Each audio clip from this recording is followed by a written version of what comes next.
బులెటిన్లో మరో breaking news. Bengaluru rave party కేసులో తెలుగు సినీ నటి హేమకు ఉచ్చు గట్టిగా బిగుస్తోంది. ఆమెకు పలుమార్లు నోటీసులు ఇచ్చినా విచారణకు గైర్హాజరవుతూ వస్తున్నారు. దీంతో తాజాగా బెంగళూరు సిసిసి పోలీసులు హేమకు మరోసారి నోటీసులు ఇచ్చారు.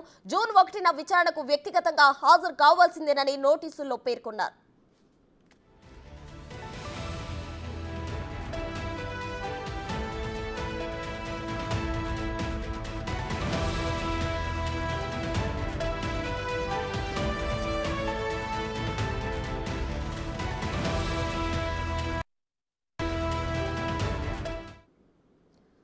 బెంగళూరు రేవ్ పార్టీకి సంబంధించి సినీ నటి హేమకు పోలీసులు నోటీసులు జారీ చేయడం జరిగింది. అయితే తాజాగా ఆమె పలుమార్లు నోటీసులకు గైర్హాజరైనట్లు తెలుస్తుంది. అయితే తాజాగా మరోసారి నోటీసులు జారీ చేశారు. దీనికి హాజరవుతారా లేదా అనేది ఉత్కంఠగా నెలకొంది. అయితే బెంగళూరుకి సంబంధించి జరిగిన రేవ్ పార్టీలో చాలా మంది సినీ నటులు దొరకడం జరిగింది. అయితే అందులో ముఖ్యంగా హేమకు సంబంధించి తను డ్రగ్స్ కూడా సేవించారు అని చెప్పి అయితే బెంగళూరు సిసిబి పోలీసులు అయితే నోటీసులు జారీ చేయడం జరిగింది. పలుమార్లు జారీ చేసినప్పటికీ ఆమె గైర్హాజరవుతూ వచ్చారు. తాజాగా మరోసారి హేమకు నోటీసులు ఇవ్వడం జరిగింది.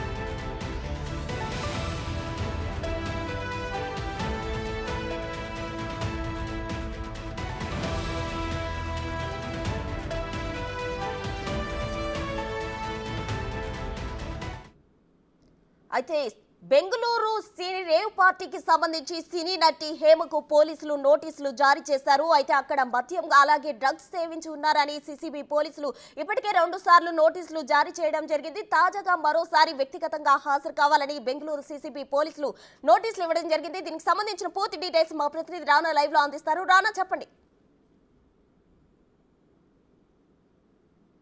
బెంగళూరు రేవ్ పార్టీకి సంబంధించిన సంచలనంగా మారింది. అప్పుడు దాదాపు 150 మంది దాకా కూడా ఈ రేవ్ పార్టీలో పాల్గొన్నారనేసి కూడా పోలీసులు చెప్పిన నేపథ్యంలో వాళ్ళు దాంట్లో 86 మంది దాకా కూడా డ్రగ్ టెస్టులు చేసినప్పుడు వాళ్ళందరికీ పాజిటివ్ వచ్చింది. దాంట్లో సినీ నటి హేమకు కూడా పాజిటివ్ వచ్చినప్పుడు నేపథ్యం ఏర్పడుతుంది. సో వారికి అందరికీ కూడా ఈ నెల 27వ తారీఖున వారు మస్టర్ షూట్గా ఈ విచారణకి హాజరు కావాలని కూడా నోటీసులు ఇచ్చినప్పుడు కానీ ఎవరు కూడా స్పందించలేదని కూడా పోలీసులు చెప్తున్నారు. దీంతోపాటు చాలామంది పైన కూడా పోలీసులు చాలా ఆగ్రహం వ్యక్తం చేస్తున్నారు. కనీసం ఇంటిమేషన్ కూడా ఇవ్వలేదు. పలానా రోజు వస్తాము, పలానా రోజు విచారణకు హాజరు అవుతామనేసి కూడా చాలామంది కూడా అనుకున్నా కానీ ఎవరు కూడా ఇంటిమేషన్ ఇవ్వలేదు. కేవలం ఒక హేమ మాత్రం గత 27వ తారీఖు మాత్రం తనకు ఫీవరిష్గా ఎక్కువ ఉంది, దాదాపు 3-4 రోజుల పాటు నేను అందుబాటులో ఉండననేసి కూడా ఆమె చెప్పినట్టుగా తెలుస్తుంది. అయితే జూన్ 1కి అంతా కూడా మస్టర్ షూట్గా ఆమె విచారణకి హాజరు కావాలంటూ కూడా చెప్పినట్టుగా మనకు సమాచారం అందుతుంది. సో ఆ రోజు కానీ రేకపోతే కంపల్సరీ కూడా అరెస్ట్ చేస్తామనేసి కూడా చెప్తున్నారు. దాంతోపాటు ఎవరైతే ఈ కాకాని గోవర్ధన్ రెడ్డికి సంబంధించినటువంటి ఎమ్మెల్యే స్టిక్కర్ని వాడినటువంటి కారు ఉందో ఆ కారును కూడా ఇప్పటికే పోలీసులు సీజ్ చేశారు. అది నడిపినటువంటి పూర్ణారెడ్డిని కూడా ఇప్పటికే అరెస్ట్ చేసిన నేపథ్యంలో అది ఎక్కడి నుంచి వచ్చింది అనే దానిపై కూడా పోలీసులు ఆరా తీస్తున్నటువంటి నేపథ్యం అయితే కనపడుతుంది. అయితే చాలామంది ఇప్పుడు 86 మంది కూడా నోటీసులు అందుకొని వీళ్ళందరూ కూడా రెస్పాండ్ కానటువంటి నేపథ్యంలో ఆ రెస్పాండ్ కాలేదు కాబట్టి వారికి మరోసారి కూడా నోటీసులు సర్వ్ చేశారు. మస్టర్ షూట్గా ఫస్ట్కి అంతా కూడా వీరు రావాల్సిందని చెప్తున్నారు. లేకపోతే ఆల్రెడీ సీజ్ చేసినటువంటి 15 కార్లు ఏదైతే ఉన్నాయో ఆ 15 కార్లకు సంబంధించినటువంటి విషయంలో కూడా వారు పూర్తి స్థాయిలో కూడా సస్పెండ్ చేస్తామని కూడా చెప్తున్నారు. ఆల్రెడీ దాంతోపాటు లైసెన్స్ కూడా మేము క్యాన్సిల్ చేస్తామనేసి కూడా పోలీసులు చెప్తున్న నేపథ్యం ఏర్పడుతుంది. దాంతోపాటు ఈ రేవ్ పార్టీలో పాల్గొనబట్టి ఎవరైతే ఉన్నారో మోడల్స్ కానీ పారిశ్రామికవేత్తలు కానీ దాంతోపాటు చాలామంది బెంగళూరు పరిసర ప్రాంతాల్లో ఉన్నటువంటి యువకులందరూ కూడా పాల్గొన్నారు.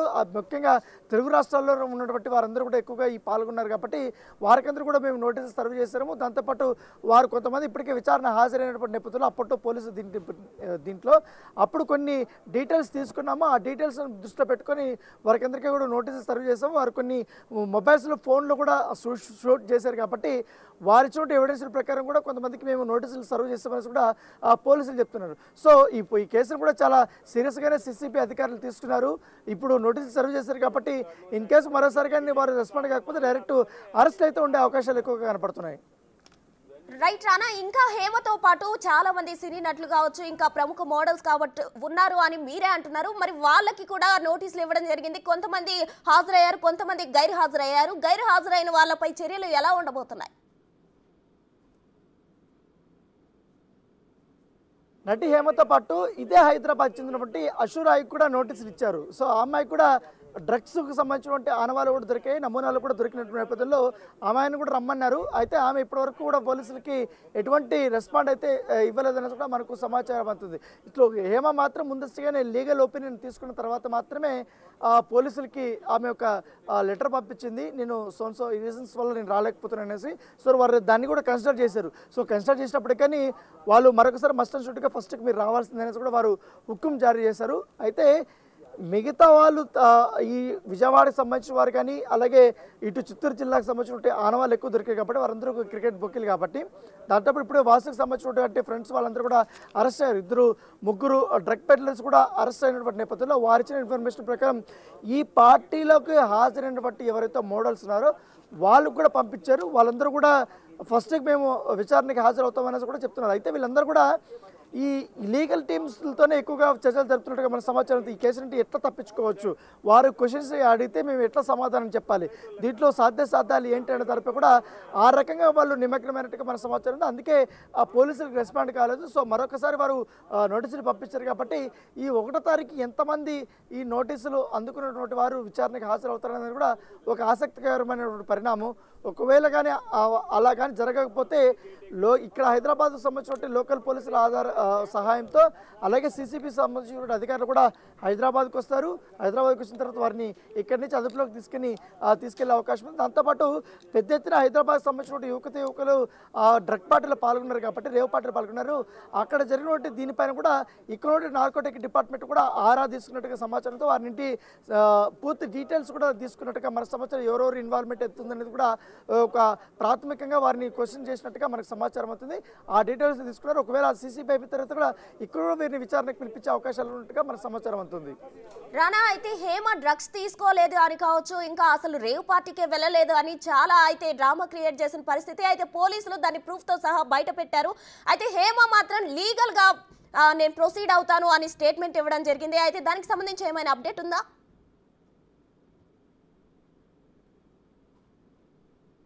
ఖచ్చితంగా, ఎందుకంటే హేమ మొదటి నుంచి కూడా ఈ అంశంపై రేవ్ పార్టీ అంశంపైన డ్రగ్ పార్టీ అంశంపైన కూడా తను అసలు పాల్గొనలేదు, అసలు నాకు సంబంధం లేదు, నేను ఒక వేరే హైదరాబాద్లో మరొక ఫామ్ హౌస్లో నేను చిల్ అవుతున్నానంటూ కూడా పదే చెప్తున్నప్పటికీ పోలీసులు దాన్ని వాళ్ళు ధృవీకరించారు. తర్వాత ఆమె రిసార్ట్ ఇచ్చి బయటకు వచ్చినట్టు కొన్ని వీడియోలు వచ్చాయి కాబట్టి ఆ వీడియోలో ఉన్నది కూడా తాను కాదంటూ కూడా తను చెప్తుంది. సో పోలీసులకు ఒక వర్షన్ చెప్తుంది, మీడియాకు ఒక వర్షన్ చెప్తుంది, అలాగే మొన్న లైవ్ పెట్టేప్పుడు తన అభిమానులతో కూడా ఒక వర్షన్ చెప్తున్నాడు. రేపటికప్పుడు తప్పనంక అందరూ చేస్తుంటారు, మనమేమో దేవుళ్ళం కాదు కదా అన్న టైప్లో ఆమె ఒక కవర్ చేసుకునే విధంగా కూడా చేసింది. సో ఏం జరిగినా కూడా ఆమె ఒక ముగ్గురు లీగల్ టీమ్స్తో కూడా డిస్కషన్ చేస్తుంది. ఇటు బెంగళూరు సంబంధించినటువంటి పోలీసులు కూడా నోటీసులు ఇవ్వాలి. దాంతోపాటు హైదరాబాద్లో ఉన్న పలు మీడియా సంస్థల పైన కూడా తను యుద్ధం చేయబోతున్నట్టు కూడా తను చెప్పినటువంటి నేపథ్యం కాబట్టి వారికి కూడా లీగల్ నోటీసులు పంపుతున్నట్టు తెలుసు. అయితే దేనికి సంబంధించినటువంటి లీగల్ నోటీసులు పంపిస్తున్నది కూడా ఒక అర్థం కాదు. ఆల్రెడీ తన పాత్ర ఉందినట్టు కూడా పోలీసులు చాలా క్లియర్గా చెప్పారు. పోలీసులే చెప్పిన తర్వాత పోలీసుల మీద లీగల్ నోటీసులు పంపించడం ఏంటనేది కూడా వారు కూడా ఆగ్రహం వ్యక్తం చేస్తున్నారు. అయితే ఖచ్చితంగా ఆమె విచారణ కాకపోతే వాళ్ళు డైరెక్ట్గా అరెస్ట్ చేసే అవకాశాలు ఎక్కువగా ఉన్నాయి. కాకపోతే ఏదైతే ఇప్పుడు ఉన్నటువంటి మీడియా సంస్థలు కూడా తాను ఖచ్చితంగా కూడా అక్కడ పాల్గొనింది, ఆ పాల్గొన్న తర్వాత తను తప్పించుకునే విధంగా అందరినీ డైవర్ట్ చేసే విధంగా కూడా ఇట్లా వీడియోలు రిలీజ్ చేయడము ఇవన్నీ చేసింది కాబట్టి ఆ అంశాలను కూడా మేము ప్రస్తావించమని కూడా కొంతమంది చెప్తున్నారు. సో అనేక రకాలుగా జరుగుతుంది కాబట్టి ఏమో ఒకవేళ 1వ తారీఖు ఆమె హాజరవుతుందా లేదన్నది కూడా చూసిన తర్వాత తదుపరి యాక్షన్స్ అయితే ఉండబోతున్నది కూడా సీసీబీ అధికారులు చెప్తున్నారు. Right, thank you Rana.